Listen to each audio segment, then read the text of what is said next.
Hey guys, thanks for joining us for this 134th episode in Season 2 of Good Questions with Cameron Dole. Special guests on this episode include co-authors Brad Tolinski and Chris Gill. We'll be talking about their new book, ERUPTION, Conversations with Eddie Van Halen. We'll also visit with author Chad Kushins about his book, Beast, John Bonham and the Rise of Led Zeppelin. We'll also visit with actor and screenwriter John Pollono. We'll talk about the feature film Small Engine Repair. We'll also visit with actress and singer Meg Donnelly. We'll talking about Zombies 3, which is coming out in 2022. We'll also talk about her new music and life after American Housewife.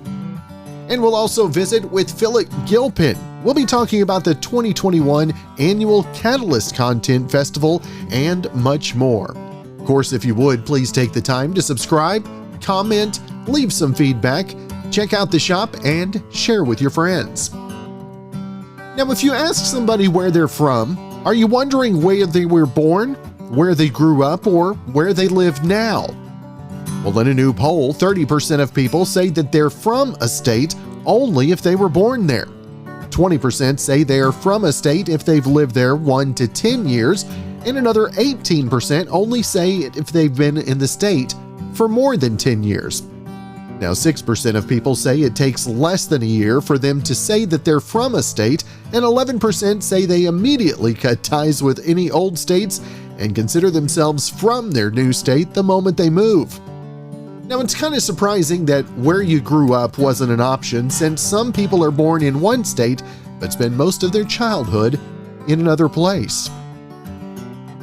Excited to talk about the book. It's Beast, John Bonham and the Rise of Led Zeppelin. We've got author Chad Kushins with us. And first off, Chad, appreciate you taking some time out of the schedule, brother. Oh, thank you so much for having me, Cameron. I appreciate it. I love talking about Bonzo, and I was looking forward to this a lot. Now, tell us where your interest, your love for rock music, is particularly Led Zeppelin. Where did that come from in your life? Well, it's interesting. Thank you for asking that. I come from a musical family. I don't play drums, but I am a pianist. My parents, believe it or not, I'm the youngest in my family. My parents met when they both worked at RCA Records. So I grew up with a lot of cool music in the household. And I got 2 older brothers, so my entire youth was kind of one big deep dive into music. And I came upon Led Zeppelin like a lot of people. You know, it's classic. When I came along, there was classic rock. These guys were legends already. But I really, really, really started to listen to them with active listening when I started to play in bands myself. And all my buddies were big Zeppelin guys, to hand over the original vinyls to me. Listen to this, listen to it with a fresh set of ears. And I can't stress enough, man, the first time I really listened to Bonzo, all 4 of those guys, Zeppelin, for all intents and purposes, was a super group from day one, really. But Bonzo, those drums, man, it knocked me out of the chair like the old, the Max L commercial? Yeah. Yep, that, and it blew me away.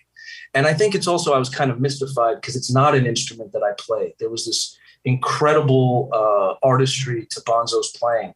He wasn't a lyricist, but he was a composer. He was an arranger. He spoke through his instrument. I knew that the first time I heard it. So to me, writing a book is a research project. I wanted to answer these questions for myself. I wanted to learn everything I could about him.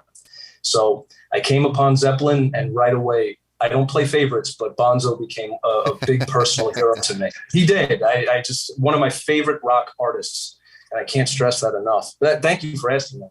Now, what do you think is, as you delve in, obviously you have things in your head that you go in with preconceived notions. What were maybe some of those notions that were quickly changed once you started delving in and asking the questions, if you will? That's a great question. I appreciate that a lot. I learned a lot of the best things about Bonzo. He's known for being this iconic drummer, arguably the greatest, one of the greatest, if not the greatest rock and roll drummers of all time, certainly one of the most influential. And he's famous for being, this mischief maker. And I think even in his obituary, he was called the room destroyer for what he did to hotel rooms. So you have this reputation.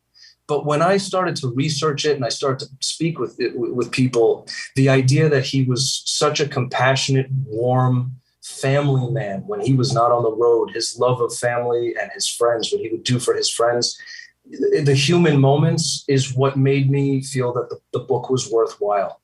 Because I do, to be honest with you, I don't use the word definitive.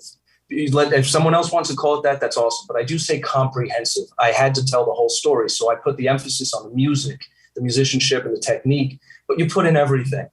And learning about Bonzo's generosity and how happy he truly was when he was home with his wife and his children on the farm, that's the part of him that we can, I think, relate to. Because you have this iconic rock star, take your pick. It could be any of them. Right. They're on stage and they're the superhero. But when they're home, they're Clark Kent. And I think that's the part that I would relate to, like most people, the most. And that, to me, is the most beautiful part of the story, is when you write about the real human side that was not put at the forefront when he was still with us. So to me, that's the good stuff. Now, obviously, when you hear the name John Bonham, I mean, a lot of folks immediately go to cautionary tale. And what was not so cautionary tale about John's life in your eyes? Not so cautionary? Well, the behavior is when we say cautionary tale, but what's not so cautionary is that, John had two options. He worked in construction. His father owned this business. Him and his brother Mick, they built homes. They built houses with their dad. And it was always a failsafe that he could have, had a very happy, quiet life that was profitable doing that. But the music and his drive to be the best drummer and to really make a difference in his genre and in his playing, I don't think that can be understated. I think what drove him, I think his passions were music, family, and sports cars. But I think that the music started first before any of it, and he was born to do what he did. So the thing that I think is the most beautiful thing that's not cautionary is that there was really never a safety net. Bonzo was born to be behind that kit. And I think any artist who wants to excel and wants to be the best at what they do can learn a lot from Bonzo's passion and how the drums, those sticks were almost like a part of his body. So you got to take a deep dive when you take up any art form that means something to you. It can be a cautionary tale if you look at how fame and excess can be so detrimental to the musicianship. Mm-hmm. But when you put a focus on the musicianship itself and his influences and the music that came out of it, to me, it's a beautiful story. You only become one of the best, if not the best, if you don't love what you do the way that John did. And to me, that's an important lesson that anybody can take from him. And I'm not name dropping, but Dave Grohl did the foreword, and he is living proof that, passion is contagious. So thank you for that. That I think is the best thing that we can learn about Bonzo, is how much he loved his playing.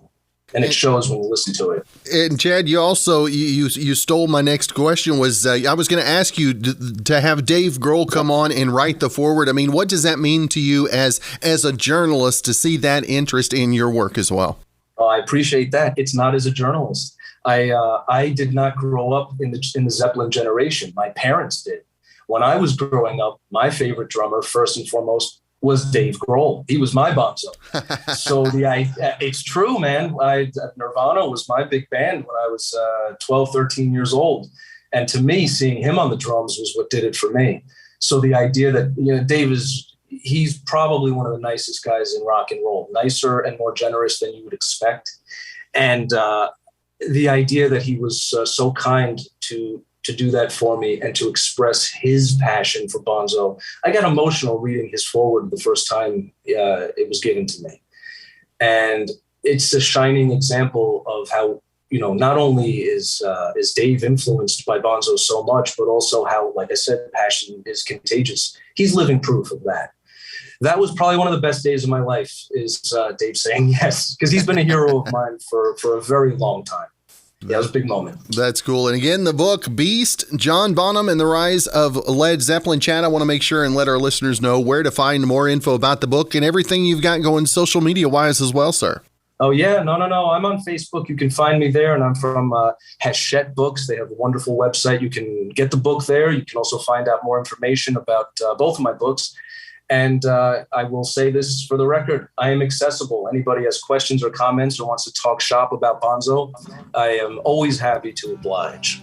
That's good stuff. Well, Chad, it has been great to visit with you. Looking forward to spending some more time with the book myself and catch up again real soon. Ditto. Thank you, brother. Thanks for having me.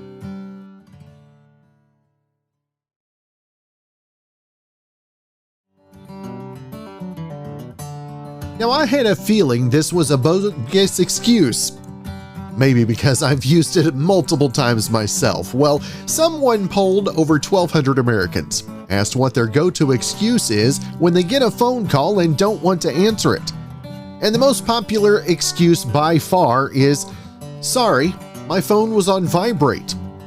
Now, the calls we're most likely to avoid are ones we know will be time-consuming. Calls from whiny people or needy people are next. Around half of us will also ignore a call if we know it's someone who needs a favor.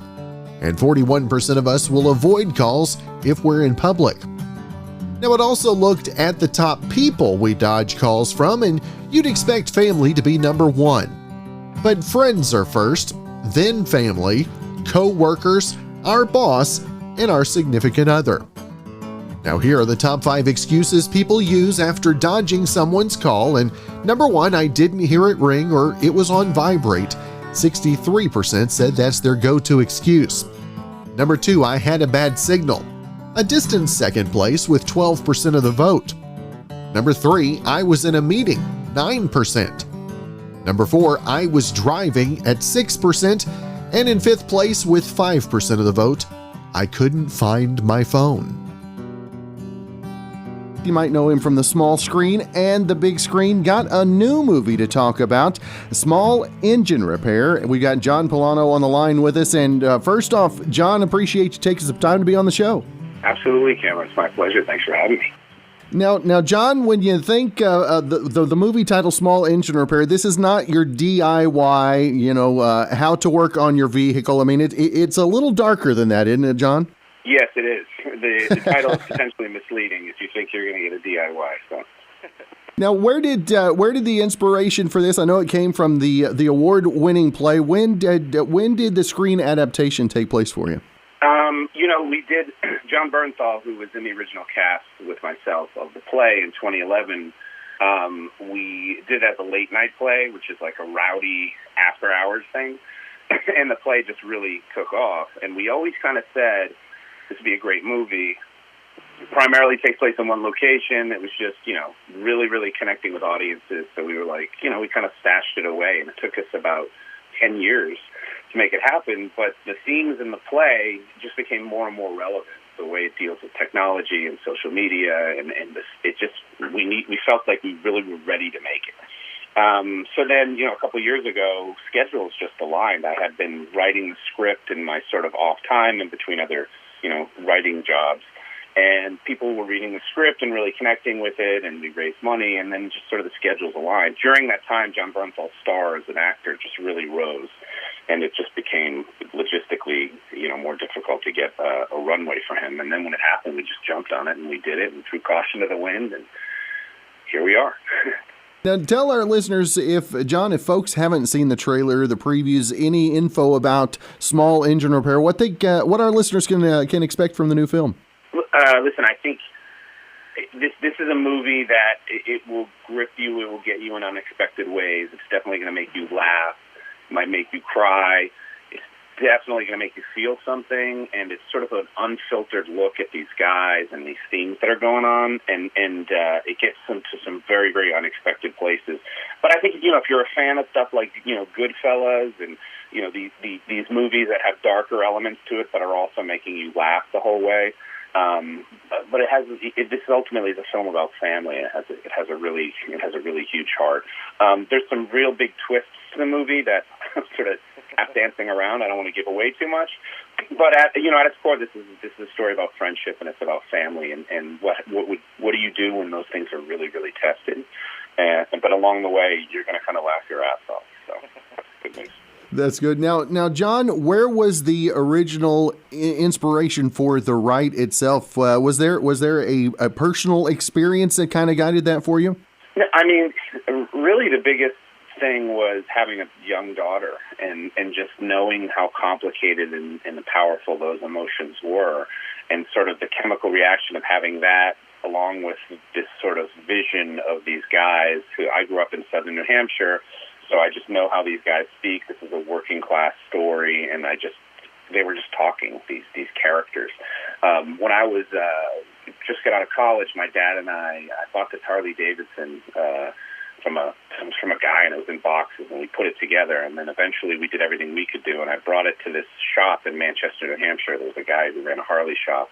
And I just remember hanging out there as he'd work on my bike, and he had a big couch, and he had a pit bull, and he had these guys coming and going, drinking beers, and just the stories they always did. And that shop just always stuck in my head. So then the two things just kind of clicked at the play. And I said, wow, this is a place you'd want to hang out with, and most people haven't. And then, the story, and this kind of story scared me back in the day, which is a good place to start. And then just, again, the themes and the whole thing about it, it just became more and more relevant as time went by. Social media and the sort of reckoning of Me Too movement really brought up a lot of these themes, and especially from these guys who are really guys, and they're very, very rough and unfiltered in how they talk. And I thought, okay, well, let's bring them on a journey. And a journey a lot of people are taking, but now in this movie, it's from just the specificity of it. So that was all, you put it in a big soup and you stir it up and you kind of see what happens. And sometimes you get lucky and sometimes, you don't. And in this case, we created something that people really, really resonated with. The play's been done all over the world. So I knew the story was battle-tested and people were connecting with it. That's cool. Now, John, the process for the film, was this a pre-pandemic shoot or was this in the middle of pandemic? Really good question. So it was pre-pandemic, and we finished color timing the morning that we were supposed to premiere at South by Southwest Film Festival. And the morning we finished the color timing, the festival was canceled. So we were pre-pandemic, but obviously profoundly affected by COVID. We sort of had to put the film on, the finished film on hold, and waited it out. Like many films, we were sort of a victim of that. Now, look, a lot of people are suffering a lot more from COVID. I'm not necessarily complaining, but we had to pivot and be a little different. So here we are, the movie coming out on video on demand on Friday, which is incredible after a shorter theatrical window, just because people, the model of film distribution is different right now. We missed out on, like I said, many films, we missed out on a typical release due to COVID. But we're doing the best, and I think that the silver lining here is a lot of people are going to be able to watch this movie, and a lot of people are, staying in the safety of their homes nowadays to watch stuff. So, you got to take the good with the bad. That's right. And John, you talked about pivoting. We're all pivoting the way we intake and the way we outtake everything, that's for sure. And again, the new movie is available in a small engine repair. John, always want to make sure and let our listeners know where they can find not only more info about the movie itself, but everything else you've got coming up social media-wise as well, sir. Oh, well, the movie is going to be everywhere that video on demand is. Wherever you get the, depending upon your cable provider or, your online stuff, it's pretty much going to be everywhere, which is great. There's tons of, whether you want to read about it on Rotten Tomatoes or see what your friends think who've seen it in a theater and all that stuff. It's been out there for a little bit, and people are really, really responding to it. So it's definitely out there. But, I don't know. I think hopefully it's going to be really easy to find. That's good stuff. Again, check out Small Engine Repair. And John, it's been great to visit with you, sir. I hope you have a great rest of your week, and look forward to checking out the film this weekend. Awesome, Cameron. Let me know what you think.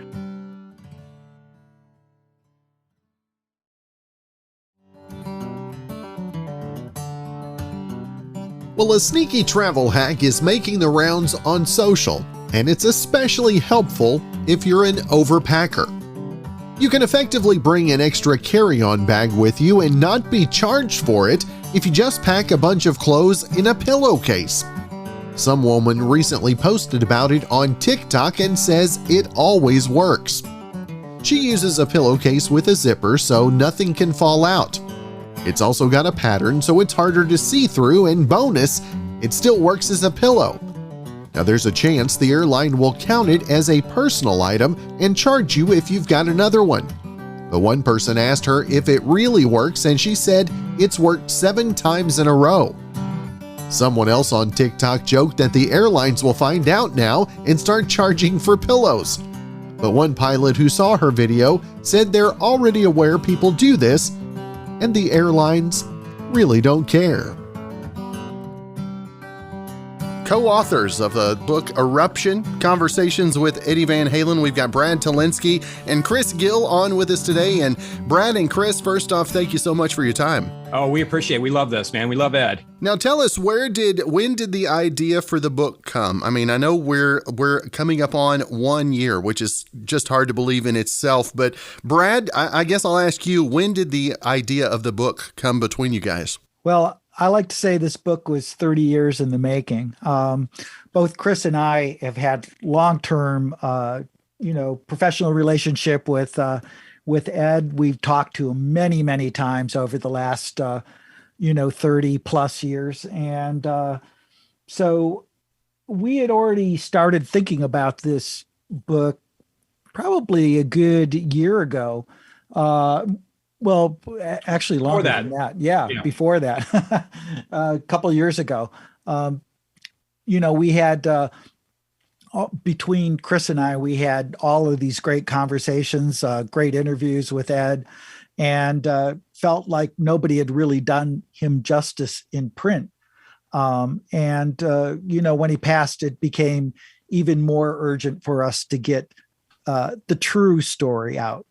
Realized that we had, Ed didn't sit down to do an interview for an autobiography, but we realized that Brad and I collectively had Ed's autobiography in his own words through our interviews together. And Chris, what do you think is the biggest misconceptions folks have about the artist, the person of Eddie Van Halen in your eyes? Well, especially there was this period in the 2000s where Ed kind of went to a dark place and everything and kind of became this kind of Howard Hughes-ish sort of figure in people's minds. And he was really struggling and everything. But at the heart of it, Ed was just always this warm, good, generous, caring person. I think that's the thing that Ed, and he wasn't a rock star. He was a musician, but he wasn't a rock star. He wasn't into all the trappings and the fame and everything. He just liked to play music, and that was his drive. And that's what he did. He went up to 5150 and he'd play his guitar and he'd put the recorder on, or he'd play cello, he'd play piano, you name it. I mean, music was his life, and family too. That's the other thing. He was a family man, through and through. And that's a key thing through the interviews you see, is this running thread of family. And Brad, I'm going to ask you, what is the big difference that you and Chris bring to the table on the autobiography, if you will, the conversations? What's the difference between the technique between the two of you? Well, I think Chris and I are essentially on the same page. What makes it interesting is that I'd covered areas of Ed's life that Chris hadn't, and vice versa. So it was really sort of a perfect coming together. When I was thinking about doing the book initially, I was thinking, oh God, I don't have this, or maybe I don't have this section of Ed's life. And Chris and I both have a professional relationship. I was the editor-in-chief of Guitar World. He was one of my writers. It just seemed, it was just too tempting to bring all of our resources together to create a genuinely full portrait. And the musicianship, Chris, you talked about him being the consummate professional. What do you think is going to be the legacy that Eddie leaves behind musically, if you will? Well, musically, first of all, you have to look at the records. Van Halen doesn't have 2 diamond certified records, there's a good reason why those records sold as well as they did, because the songs are great, and it's not just about this whiz bang guitar playing, it was the whole package. Ed was a really great songwriter on top of that. I will call him a composer, a modern day Mozart in that respect. And I think as the years go by, people are going to go back and look at it and realize just what a talent he was. We have these crazy videos and stuff, and we have this party atmosphere and everything that they're known for, but you look deeper and you realize that he was really quite a complex and interesting songwriter and musician. So there's that aspect of it. And then there's the instrument. I mean, he changed the path of the electric guitar like nobody has. Even Jimi Hendrix didn't affect the guitar design and amplifier design like Eddie did. Eddie was a nut and bolts guy. He was like the guy Les Paul, the Les Paul guitar, and Eddie had the Wolfgang guitar. Those are lasting items that are going to be instruments that thousands of people are going to make incredible music with in the years to come. He had a company, EVH. Other guitarists have a signature model guitar. Ed had a signature company. That's right. Now, Brad, in the conversations that you had with Eddie, what was the pressure you put on yourself in putting those conversations out and making it accessible to the readers and the fans? Well, that's a great question. We had to struggle a little bit with how technical the book got, because Ed saw the world through the guitar, and so the conversations could get a little bit nerdy sometimes, and we were very aware that people reading this might not have the depth of guitar knowledge that we have. So there was a little bit of a challenge taking those conversations and making it accessible and understandable to the layman, so that they would understand the gist of how brilliant some of these inventions were. I mean, Ed was a guy that had his guitar put in the Smithsonian. Mm-hmm. That's how important. It was a major contribution to American culture. Yeah, Ed considered that his main achievement. It's like, I don't care about Grammys, I don't care about gold records and platinum records and number ones on the Billboard chart. Being in the Smithsonian, that's the real deal. That just got Ed. I mean, that was just like, wow, I've really done something with my life. I came here as an immigrant, a poor kid with $50 and a piano with my family. And now I'm in the Smithsonian Museum of American History, the great American story. That is right. And Brad, I want to make sure and let our listeners know where to find not only more info about the book, but your other writings and social media as well. Well, thank you for that. For the book, just Amazon, Barnes and Nobles, any place where your better books are sold. It'll be everywhere. It's done by a major company, Hachette, or you can just do a little search, and I'm sure that there will be something that'll come up immediately. ERUPTION, Conversations with Edward Van Halen. And I have a couple of other books. One is a book on Jimmy Page called Light and Shade, Conversations with Jimmy Page, and another book on the history of the electric guitar called Play It Loud. All right. And Chris, for you as well, sir. Well, my book, I did a book called The Definitive Guide to World's Greatest Guitarists, Guitar Legends. That book's been long out of print. That was in the mid-90s. So that needs an update. But a lot of people don't know this. I actually did a book for Eric Clapton through Genesis Publications. It's a big, expensive book, costs like about $500. It's on a bunch of, hundreds of guitars that Clapton sold through various auctions. And I wrote 95% of that book. I ghost wrote it. So it's called Six String Stories. And I don't know if you can find it because I think they sold out of that. And I also contributed a pretty significant chunk of guitar stories to Jeff Beck's book, also for Genesis Publications. It's called Beck 01, Hot Rods and Rock and Roll. But I have to tell you all, like, Chris Gill is literally one of the most knowledgeable guys on the face of the planet about the electric guitar. And, together we made such a great team in order to make this Eddie Van Halen come alive for everybody on a personal level and on a sort of guitar technical level. That's awesome. And again, the book, Eruption, Conversations with Eddie Van Halen. Brad and Chris, it has been great to visit with you guys today. I look forward to spending some more time with the book myself, and hopefully we can catch up again real soon. Absolutely. Thanks so much, Cameron. Thank you, Cameron. A 46-year-old woman in the UK named Claire Vickers recently broke into a water park with her friend, 44-year-old Barry Douglas. It was around 2 a.m. and they were both drunk. They got in by crawling under a fence. Now, once they were in, they made their way to a set of water slides, but the water wasn't on. So they splashed some down one of the slides to make it slick. It was a big yellow slide that's a straight shot and, you know, the kind that can really go fast on. But unfortunately, it was dark, and they were too drunk to realize that the end of the slide was blocked off. They both went down it and hit a barrier at the bottom that shattered their ankles. Claire broke one and Barry broke both of his. Now, neither of them could walk and no one was around, so they had to bang on the slide for 2 hours until someone heard them. Then it took another hour to get help. Now, this all happened in August, but we're just hearing about it now. Claire spent 2.5 weeks in the hospital, and they're both in wheelchairs recovering. Now, the good news is the water park decided not to press charges. But if you feel bad for them, you won't after this.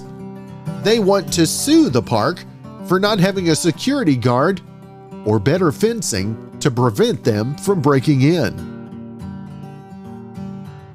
Was mentioning to her before we came on the air, she's been part of our family for the last 5 years on American Housewife.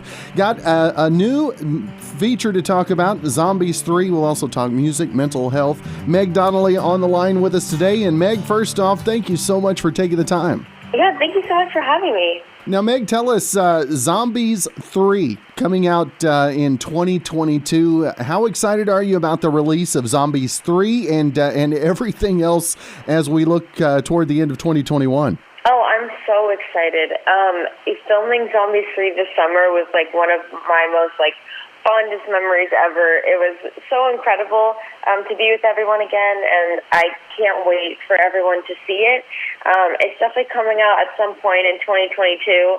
I'm not quite sure when yet, but I'm just so stoked, and it's going to be great. And yeah, I'm looking forward to the end of the year, just kind of still just working on music and auditioning and just seeing what will come to fruition. But yeah, I'm having a great time. Now, Meg, tell us about the music. How has inspiration for songwriting? How has this last couple of years been for the inspiration side of the music? Oh yeah, there's definitely been a lot of inspiration. I've been writing a lot. I write a lot in my journal. So I constantly just have even if it's the most tiny idea, I just love to kind of elaborate on them. And yeah, I've just been working on trying to find the sound, because I'm heavily influenced by R&B music and then pop music and then rock, and just kind of trying to find a balance of what kind of music do I have fun doing. So yeah, it's been really fun. Now, Meg, how has music been a helper? We talked about the mental health side of things as well, and music can be so soothing, and especially in the times that we've been living in. I mean, how much more important has music been for you in your personal life? Oh, I can't even begin to describe. I love music so much, and I feel when no one can really tell you what to do or give you advice or tell you how to feel, music is just always there, and will always be a crutch for that. And especially during these times, during this pandemic, I feel I've listened to music more than ever. And then also growing up, my parents they always had music playing, all the time. So it's just always been a constant in my life. But yeah, music has helped me so much, and it has helped my mental health so much, and creating music has helped my mental health as well. It's almost like therapy sometimes, just kind of getting my thoughts out and making a song about it. It's really, really awesome. And Meg, I know that you stay active helping others as well. And I know dealing with kids, dealing with hunger, whether that be school or other ways. Tell us about how you've been involved in that over the last couple of years as well. Yeah, before the pandemic, I've gone to a lot of food drives and a lot of fundraisers for No Kid Hunger and, a bunch of amazing organizations like in that realm. So now it's been mostly over Zoom, but actually the other day I got to go to the LA Food Bank, which is incredible, and I got to see what work they were doing because now more than ever, there's so many, because of after COVID, like the numbers have just increased and there's more food that they have to get out. So I did some help there, and it's just incredible what everyone's doing, and like they just really want to help. And yeah, anything I can do, I just love to help as well. So. And Meg, the feedback that you get from the fans and from the folks that are influenced by the things that you do as well. I mean, how has reaction changed over these last couple of years, and the mental health side of things that you've been playing a part in as well? Oh man, yeah, it's definitely surreal. I have always been very closed off about my mental health. Some of my friends don't even really know the extent of all of it, but I just thought that when I was younger, I watched Disney Channel all the time, and Disney was my everything. So it's so crazy how it's come full circle. I still don't really believe it. But anyways, I just remember Selena Gomez coming out and being like, "Oh, I deal with anxiety," and that made me feel so much better when I was a little 8-year-old, going through it, and I was like, "Wow, she's just like me, and it's Selena Gomez," and if there's kids who like watching zombies or American Housewife or something like that, and they hear it coming from me, my hope is that, they won't feel alone, and they feel like they're totally valid. And yeah, so, that's something I was thinking about during the pandemic. And I was like, you know what, I think I really want to be, open about it, and it's been awesome so far, so. Yeah. And you talked about going out and new auditions, tryouts like that. How has your feeling going into those rooms? How has that changed after being on American Housewife the last 5 years? Yeah, the auditions have been great. It's definitely weird not being a part of American Housewife because, it's been the past 5 years of my life. It was just so surreal. So it's definitely bittersweet because, auditioning for new stuff and thinking about the future, it's just there's so many endless opportunities and that could possibly happen. And it's really incredible to think about. But I do miss my American Housewife family, and it feels weird not going to set. It feels so weird. It was like a second home. So but we're planning a reunion soon for all of us to get back together. So hopefully that happens. At my house or something like that. She says, I'm not traveling for it. Either my house or Deidre's house, something like that. Now, again, upcoming Zombies 3 slated for release in 2022 and many other things, music as well. Meg, I want to make sure and let our listeners know where they can keep up with social media-wise and keep up with the upcoming projects as well. Yeah, my Instagram is just Meg Donnelly, and then my Facebook is Meg Donnelly too, and then Twitter is I'm Meg Donnelly, so yeah. All right, well, Meg, it has been great to visit with you. Like I said, part of the family for the last 5 years. We'll just have to find another venue to keep you a part of the family, right? For sure, yeah. Thank you. Meg, have a great rest of your week. This is great. Thank you, you too. Now, a new survey made an interesting observation about how we determine our favorite seasons. Now, it may seem obvious, but it does make sense. 73% of people say their seasonal preference is directly tied to how much time they can spend outside in that season. So your favorite season might be fall if your schedule, hobbies, and lifestyle lead you to spending a lot of time outdoors in October and November. On the flip side, 16% of people say that spring is their least favorite season, and of those people, 64% said they suffer from allergies in the spring. And winter was an unpopular season. maybe because it's harder for some people to spend a lot of time outdoors. Now, 40% of people picked winter as their least favorite season. Summer was the second least favorite with 25% of the vote, followed by spring at 16% and fall at just 5%. They just concluded the 2021 annual Catalyst Content Festival. We've got the Catalyst Executive Director, Philip Gilpin, with us today. And first off, Philip, I appreciate you taking some time. Looking forward to talking about the festival and everything that goes into that and whatever energy you have left to talk about it, I guess I should say, right?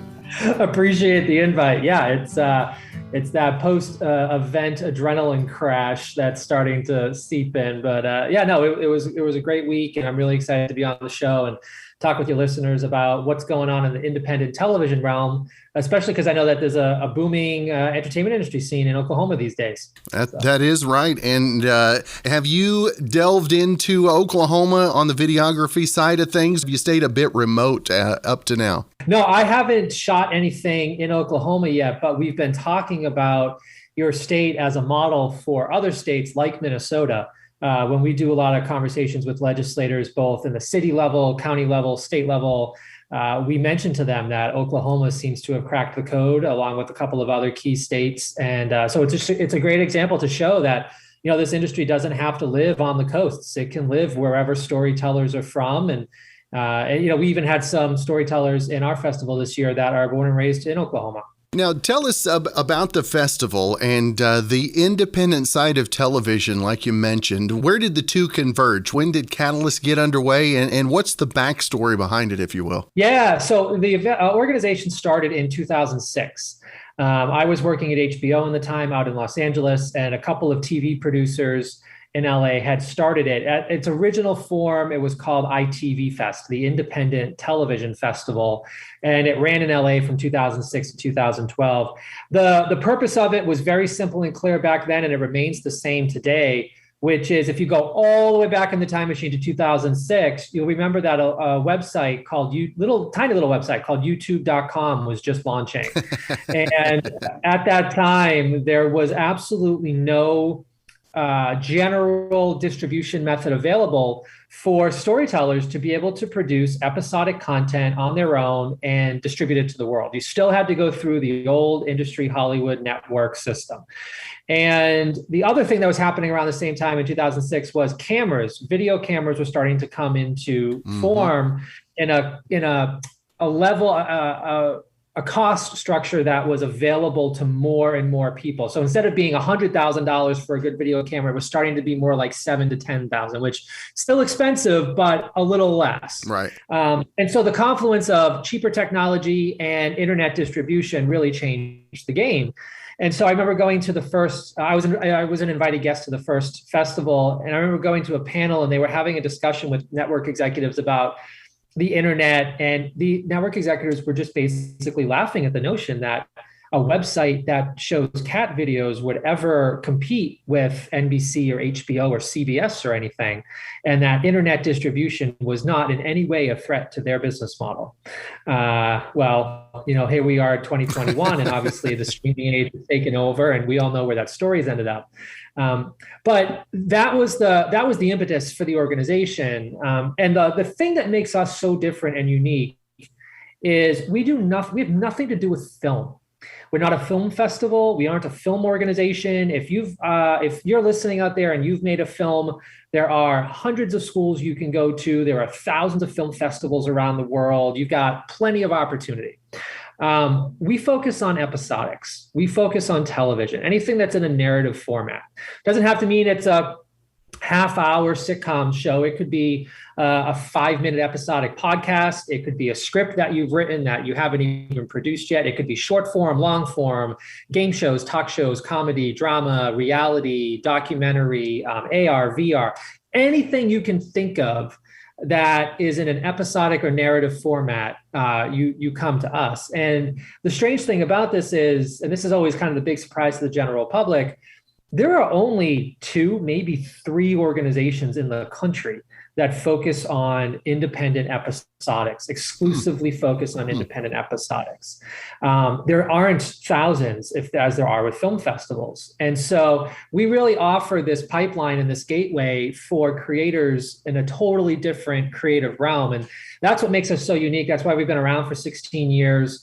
We underwent a brand name change a few years ago because we wanted to get rid of the words television festival out of our name, because we've expanded to beyond TV. And I'll talk about the Institute more in a bit, because we're not a festival anymore. We're a year-round institute, and I'm sure we'll get to that.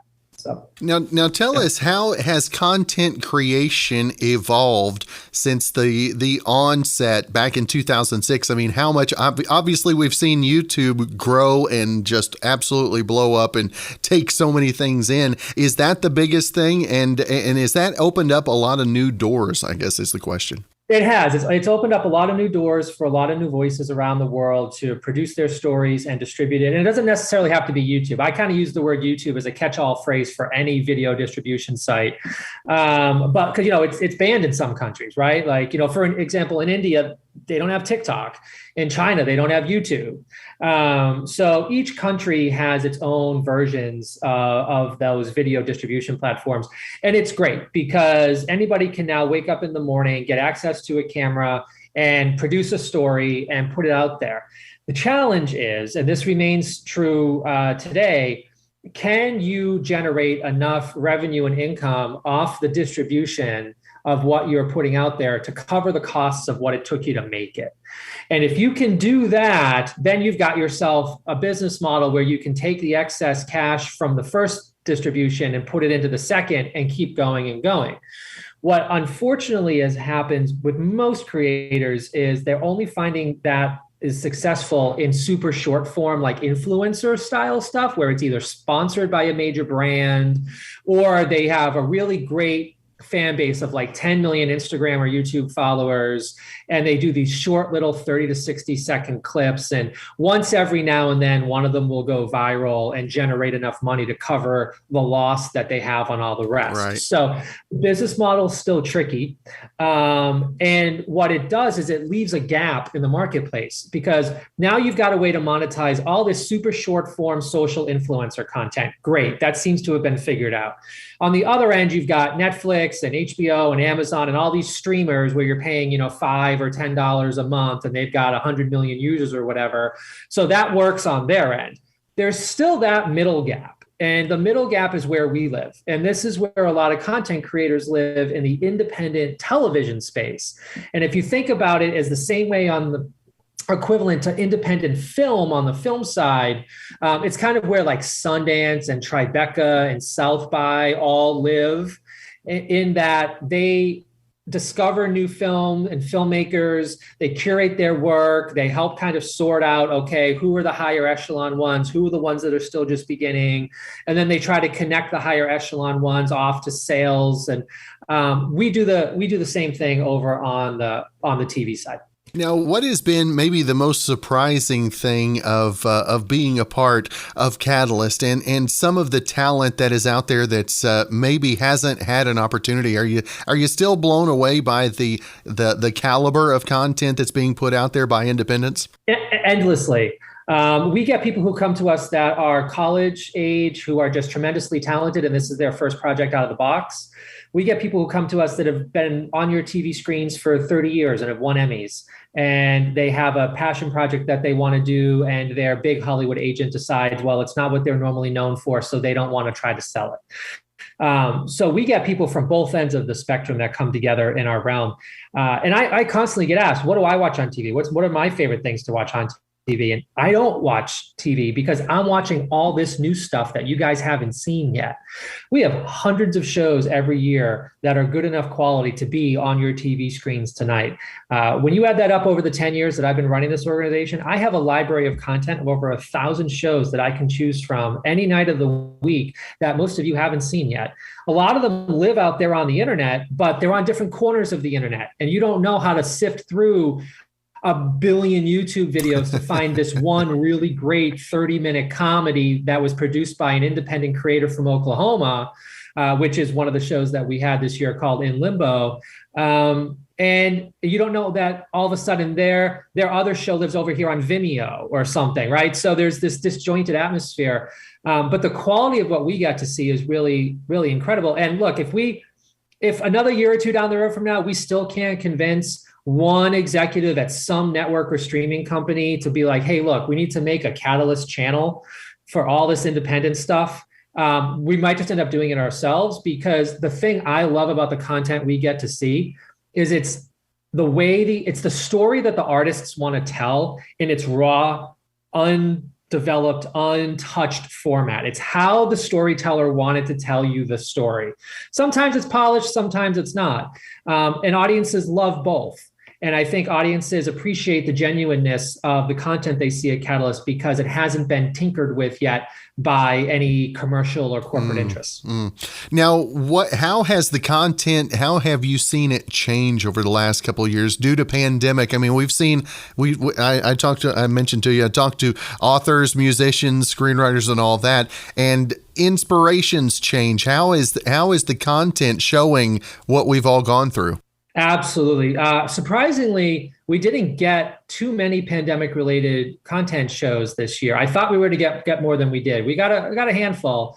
I think people really honestly don't want to talk about it too, because there's not too much to talk about. They're right. You can only do so many episodes of something about sitting in an apartment. But I do think the underlying force that we see is, and this is something that happens every year, and it changes a bit, but artists in general tend to be very tapped into like the zeitgeist of the moment, and arts and culture and society and how things are going. And I think the pandemic has forced a lot of people to start being a little more raw and a little more direct on their feelings about things like social and economic inequality in particular. And that doesn't just mean it's people who are below the poverty line making stories about how they feel that life's unfair because they're below the poverty line. It's people who are, middle class or upper class who are making stories about all kinds of things and how they have their own challenges and how they want to try to fix the world, but here are the roadblocks they have to fixing, and helping lift people out of poverty. And so we see stories from all economic classes that come into us, but they seem to have this common thread of that we're not done with our social or economic rebalancing yet, not by a long shot, and that there are still a ton of people out there, regardless of race, class, religion, or where you're from, who feel unheard. And I think that's the common thread. And I think the pandemic time offered people a little bit of panic, a little bit of relaxation time, a little bit of time to think and breathe, and a little bit of time to reflect on, as we come out of the pandemic, what really is the best use of my time? What do I really want to focus on? I don't want to go back to just working 7 days a week at 6 jobs just because I feel like I need to. Is there a way I can only do 1 or 2 jobs that actually, help me contribute to life and people around me? And we're definitely seeing that tone switch in the work as well. Now, how has the inspiration changed for you? Are you looking differently at the content that is brought into you? Has your eye or maybe your vision changed on what you're looking for? Absolutely. Yeah. This is why 2 years ago we launched the Catalyst Story Institute and why we rebranded the name away from the television festival. Previously, our organization focused on 1 festival a year. It was 1 week a year, and it was great, and it still is.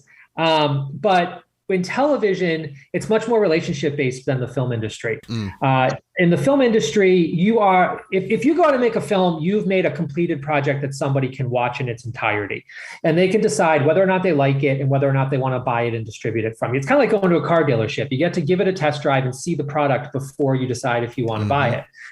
In the TV world, it's very different. Everybody's coming to us with concepts for future shows.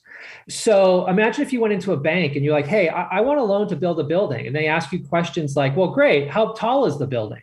How long is it going to take to make? How much money do you need? How many people do you need to hire? And your answer is, I don't know.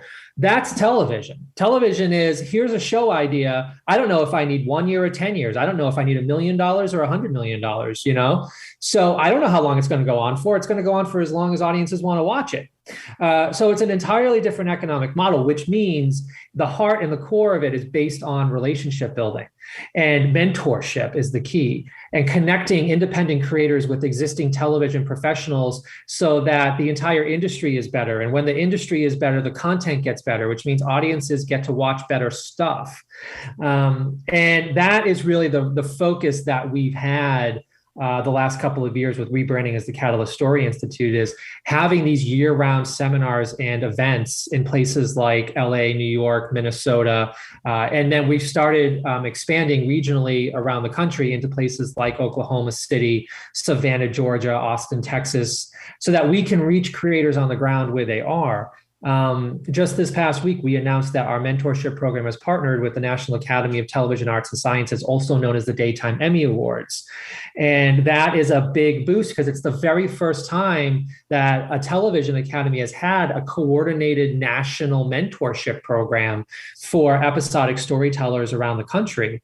And then internationally, we've been collaborating with friends out of the State Department and embassies around the world to focus on how do we get storytellers from around other countries to come into the fold as well. So I think that's the evolution that you're seeing, is this model of relationship building and networking year round, and making it so that when you grow up in a place like Oklahoma or Minnesota, you don't have to move to LA or New York or Georgia in order to pursue your career. You can do it from home now, and you can, be with your friends and family and people that you've grown up and trust and that you like. And how cool is that to be at that point? And Philip, was it something that you ever saw coming before maybe the last 5 years? Did you see the opportunity to not be in the LA, the New Yorks, or the larger markets? Yeah, the pandemic definitely accelerated it, obviously. But when I was working at HBO from 2004 to 2008, I was a business affairs analyst. So I worked and helped analyze the contracts for the shows like Sopranos, Sex and the City, 6 Feet Under, Curb Your Enthusiasm. And I got to learn the TV industry right out of college from the base contract level. And I remember in 2006 when YouTube launched, and none of the big networks took it seriously. And there was a split within the kind of zeitgeist of the industry, where there were a bunch of us indie rogue people who were like, no, this is going to be a thing. And if all of a sudden it's inexpensive to make stuff, a good quality stuff, and it can be self-distributed, there's no reason for people to have to go sit in 3 hours of LA traffic every day, or to spend $5,000 a month in rent in New York. So watch out. You're going to start seeing voices and stories come from places in the middle of the country that go directly to audiences in the middle of the country that you'll never hear about on the coast. One of my favorite shows that we've ever had at the festival is a show called Lazy Circles. And it was produced by a couple of the Ross brothers out of Oklahoma City. And it's one of the best comedies we've seen ever. And we've played it at theaters in Vermont. We played it at theaters in Oklahoma. We played it at theaters in Los Angeles. And it kills every single audience, no matter where it's from. But it's about life in a small Oklahoma rural town.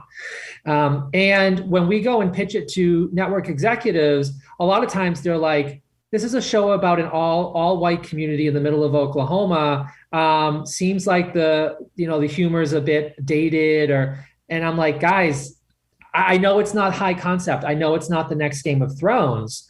That doesn't mean there isn't an audience for it. It doesn't mean that there isn't an audience who wants to hear stories that reflect their lives. And that's just one example. I get the same response from people when they see content that's made by a Latin group out of Texas, or also, an African-American group out of New York. I've seen the same response from some industry executives be, well, it's too micro, it's too niche.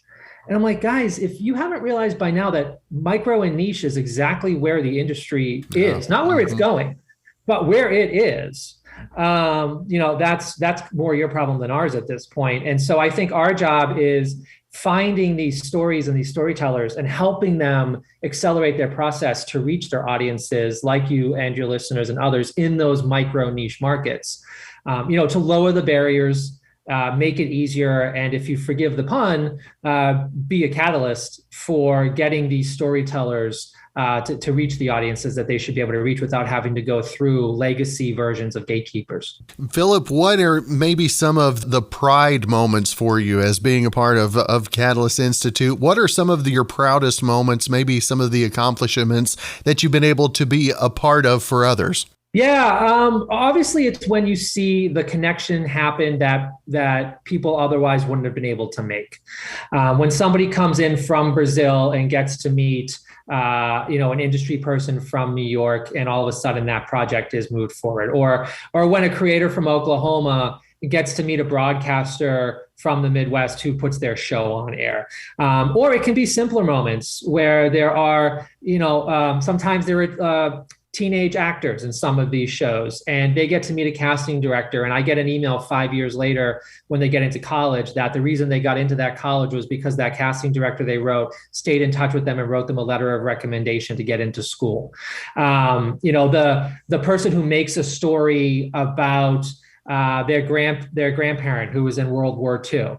And that helps that family's legacy live on. And that story helps an Iraq War veteran find their way through, the post-war process. I mean, I've seen all of these types of stories.